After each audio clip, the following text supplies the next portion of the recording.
Welcome back. This is Rubbin'minds. Before we went on the break, we were talking about the American elections versus the Nigerian election. What are the lessons that we can, learn, the positive takeaways from the just concluded U.S. elections? And right now, we want to talk about Project Nigeria. Now, when you hear of the country Nigeria, what comes to your mind? Do you think of the most populous black nation in the world, filled with lots of talents, or do you have negative stereotypes in your head? If you think of Nigeria as a company, just imagine it for 1 minute. If Nigeria was a company, how is it being run? How marketable is the product Nigeria? Let's look at this country from a brand perspective. And that leads me to Brand Nigeria Crisis, the cost of misaligned optics. In the studio to discuss Brand Nigeria is the creative director of The Masses, Ayo Ishola. Welcome to the program. Thank you very much for having me. It's a player, just like I say.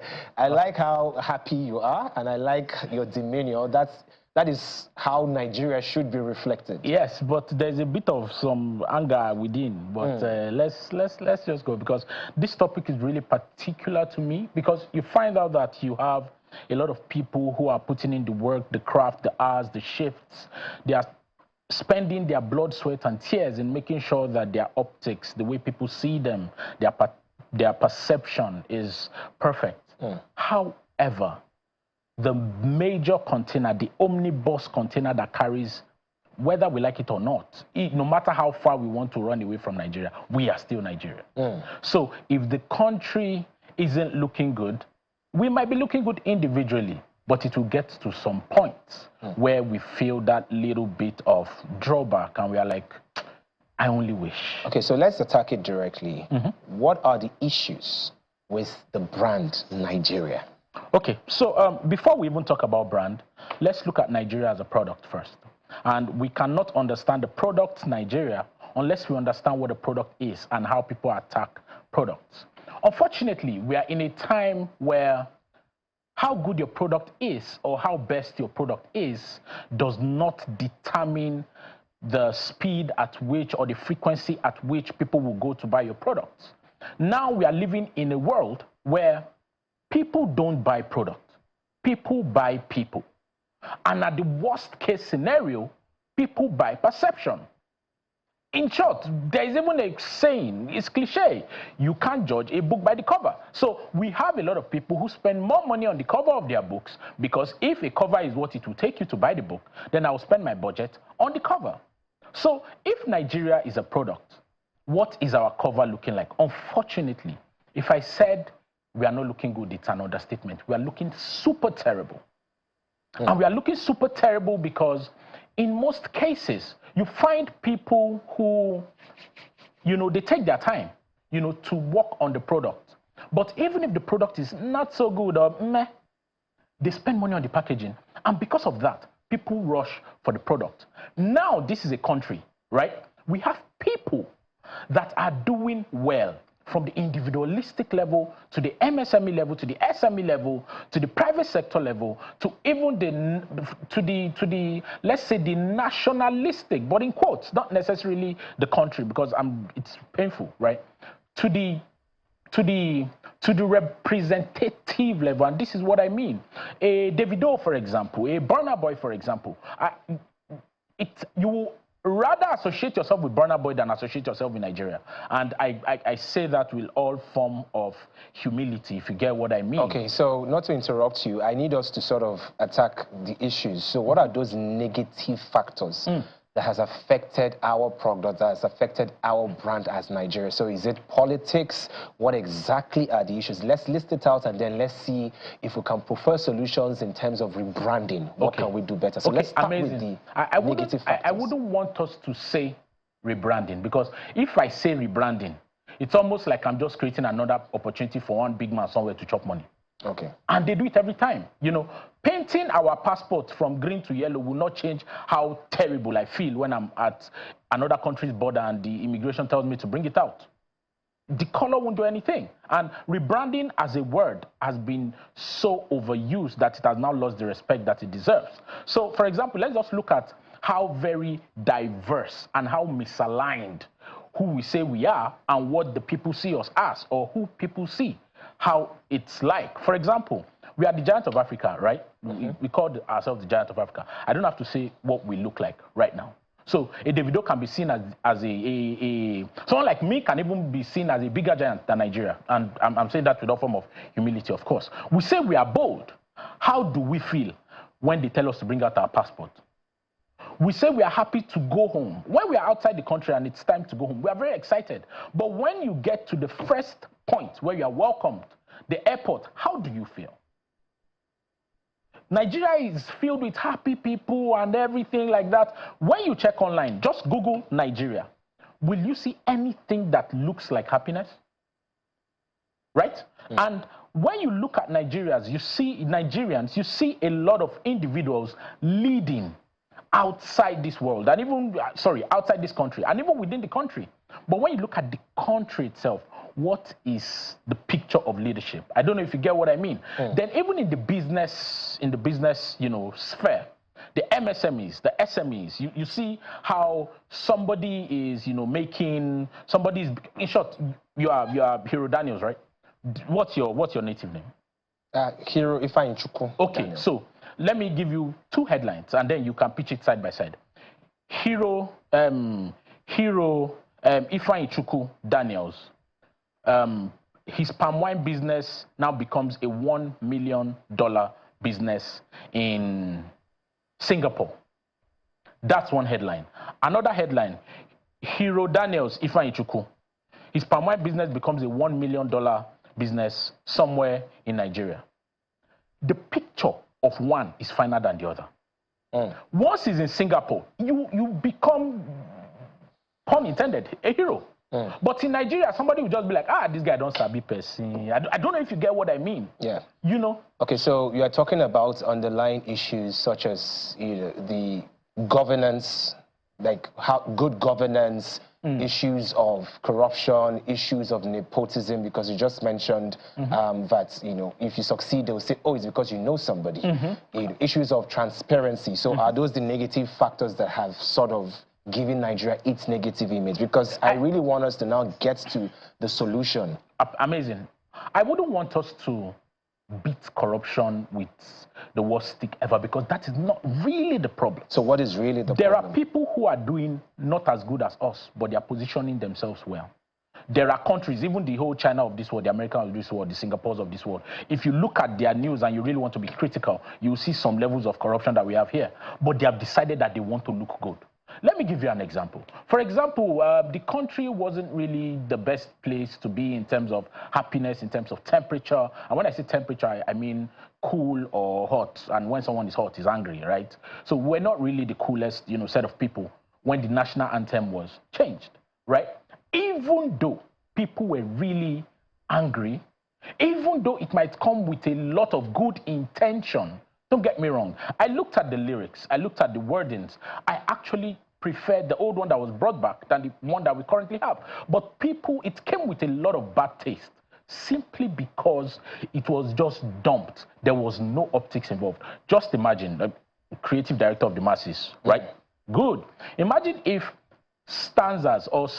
lines or sentences or words of this anthem were dropped in several local government areas somewhere in this country. Like you have Nigeria, we hail these, dropped in somewhere in Brimingwari in Kaduna, maybe etched on the back of a tree or, on a sign somewhere. And then you ask different people, find these stanzas. And if you find a stanza and, we find out it's the original stanza that you found, sentence that you found, we are going to give you probably a piece of land in Abuja. Right? A lot of people will start going on the hunt. Everybody will start looking for the verse. Don't forget, we are not happy that we are changing it, right? But there's an activity, and people start finding it, and people begin to win things. What we have done is that we have bypassed that emotion. And created excitement. Yeah. So you don't have to have people go online to look for the lyrics because of the activation, because people are looking for places. You are using an indirect and subliminal means to put these verses in people's mind. Another example, imagine sometimes like Independence Day, for example. This is a country where the best we can do is maybe we sing a song with maybe most of the politicians, or we do a commercial with somebody wearing, black and white, the whole Idoma, somebody wearing Isiagu, somebody wearing, Ashoke. That's what we have always been doing. Imagine, and compare that with what content creators create on Independence Day. Imagine the country championing what their fellow content creators have created. Imagine the country saying, this time it is you who will be creating our content for us, and we want the country to create it, right? Now, compare that again with what happens when Nigerians are hustling or they are trying to get something done. You will not see any form of government body backing that person. But if the person wins, they want to repost it or they want to snap a picture with the person. Yeah. It happened with Hilda Bassi, yeah. Exactly. And it's so this is the problem, and this is where people get it wrong. We can't wait till when we are perfect before we begin to concern ourselves of how we look perfect. Okay, so now I'm going to ask you this at this point. As a brand specialist, imagine Nigeria as a company that you're running. What can we do moving forward? What we can do moving forward is that we need to pay attention to other things aside the metric tons and our foreign reserves is this, because yes, I know it really matters, because at the end of the day the people at the grassroots, they will feel it, right? But when you begin to look at the aesthetical picture, the optics, how I look, I might be thinking something very bad in me right now, but a very nice person painted me powder. Why? Because it's important I look good for the camera. We need to look good for the camera. A country like, please excuse me for using America, a country like America, it wasn't a fluke. When we were little and we discovered that, wait, why is it that everybody that comes to save a bad guy in a movie is always an American? Superman is an American. Sorry, they said it's not from, it's from space, but the color on his body is from the American flag. Captain America is that, sorry, there's even America in the name. Look at the Avengers. Little by little, you start thinking, I would rather have an American come to save me than have my own country. So it's subconscious. It's subconscious, and it's on multiple levels. See what I spoke about regarding the issue of the national anthem and the singing. I did not say we should change the anthem. I did not say they should not put it out. I did not say we should keep the old one. I just said the aesthetic doctrine. I'm by career, I'm a brand person.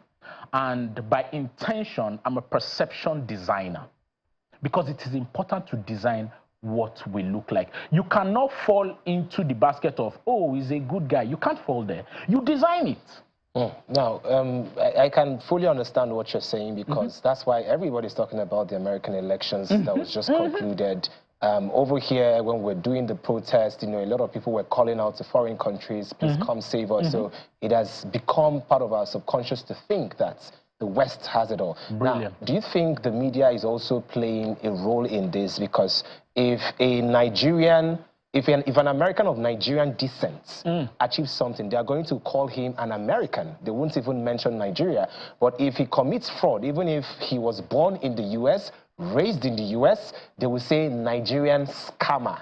The Western media, they are so quick to put a tag on not just Nigeria, a lot of African countries. If there's a crisis, if there's hunger, the bodies will come, film hungry children, and that's the image, they put out there. So what can we do using our own media? How can we empower our own media? Because in terms of money, budgeting, the Western media has more. Penetration, control of social media. I don't even think there's any app that is being developed in Africa that is global. All the apps are American apps. So what can we do as Nigeria, as Africa, to sort of boost and combat even the Western media that is putting the negative stereotype on us? First of all, let me say that's an amazing question. And I'm not saying it from a political, you have a good question and I'm trying to figure out the answer. You asked a beautiful question. Two questions, in fact. First, from the media point of view, what do we do as a media, as from the media houses, the press, the newspapers, the even content creators these days, right? Then secondly, as a country, as a collective, the first one, the media side, let me answer it this way. The highest quality score, and I might not want to be too clinical and scientific here, but you discover that what Punch says holds more water than what anybody says in the country. And that's why when you Google Nigeria, most of the pictures you see are kidnappings, explosions, this one did one, this one. You will hardly find the good news. Why? Because people like the big media houses, I don't want to call their names. I don't know if I'm allowed to do that. You know, they are quick to publish those negative news.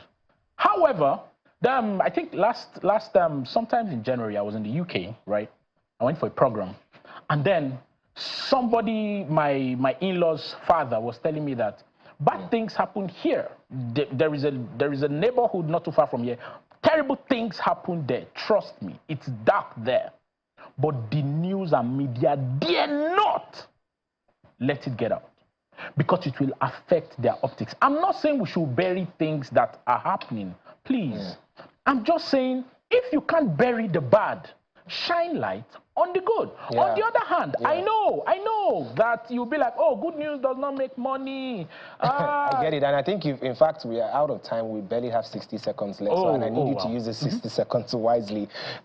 So, yes, we've concluded on the fact that we need to brand Nigeria. So how do you now carry Nigerians along in the process of branding in terms of the activities you mentioned earlier? Just 60 seconds. Give us ideas. Okay, brilliant. The first idea I'll give is whatever initiative there is that is about to go out, you can select and prioritize. This is the one that is most fun, that the citizens and the content creators and the people and Nigerians, you know, will like. You know, how can we make them participate in this? So in other words, don't say we are making another new road. You can call people. What does this mean to you, if you get what I mean? And even in a different way, you can even ask people that today is not going to be a media house. Sorry, I'm sorry to say that because I'm in a media house right now. It's not going to be a media house that is going to show the launch of this road. It's going to be regular people that are going to show the launch of this road. And by the time you see more mobile phones than more major big camera, your news becomes more believable. All right, thank you very much. We can have both the big cameras and the mobile phones. Yes. Don't worry, we don't want to get out of jobs there. I usually say my player, then thank you. Thank you very much. Don't just stand there teasing me. Now it's time to show and